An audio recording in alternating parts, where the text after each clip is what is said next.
Watching the channel over the last few months, you've seen me get bolder and bolder riding some smaller jumps.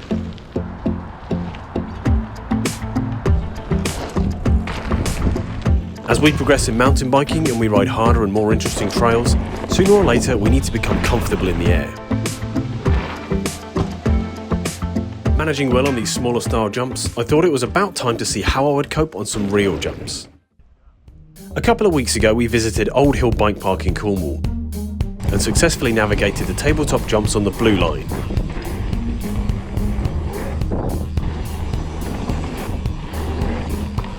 In today's video, I'm taking on the larger jumps on the red line. Now, before you go full tilt on any trail, it's a good idea to have a slower pre-ride down it, just to see what features there are and make sure you don't get caught out by anything.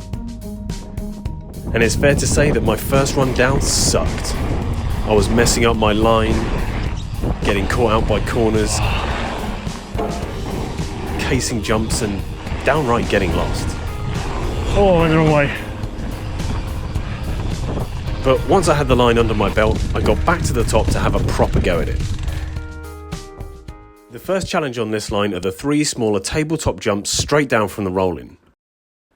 I was feeling pretty confident about these because I've been riding the jumps on the blue trail earlier with no issues.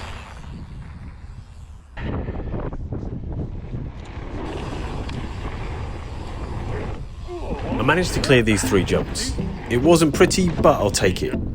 So with that, I had a few more goes down the red line to try and get things a bit smoother, and to work on some of the larger jumps on the trail. However, despite my progress, there were 2 big jumps at the end that I felt were still a little bit beyond me.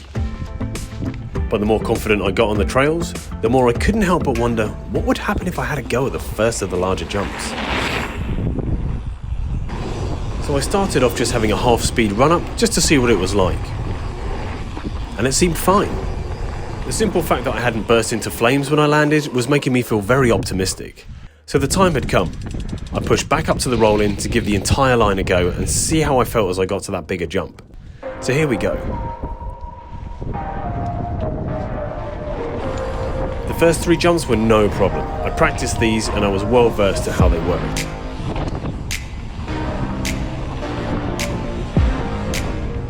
But also to my surprise, I was doing well on the other larger jumps too. This was giving my confidence that much needed boost to hit that last bigger jump. And before I knew it, it was time. I checked my speed and headed towards the lip. And in a flash, I was in the air.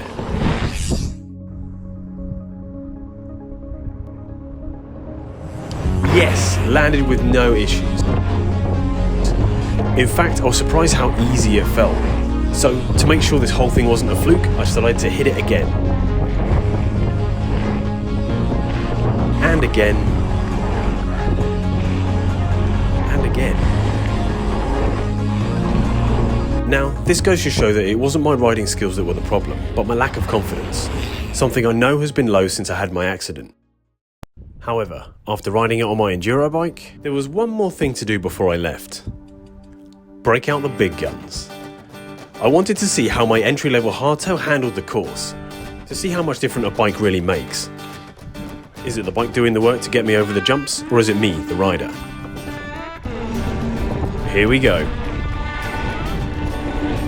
It just goes to show, your bike may have an influence on your riding, but your skill as a rider is going to be the most important factor. Thanks so much for watching today's video. I had great fun riding and I can't wait to take my jumps to the next level. So watch this space. Stay safe out there, thanks for tuning in, and I'll see you next time.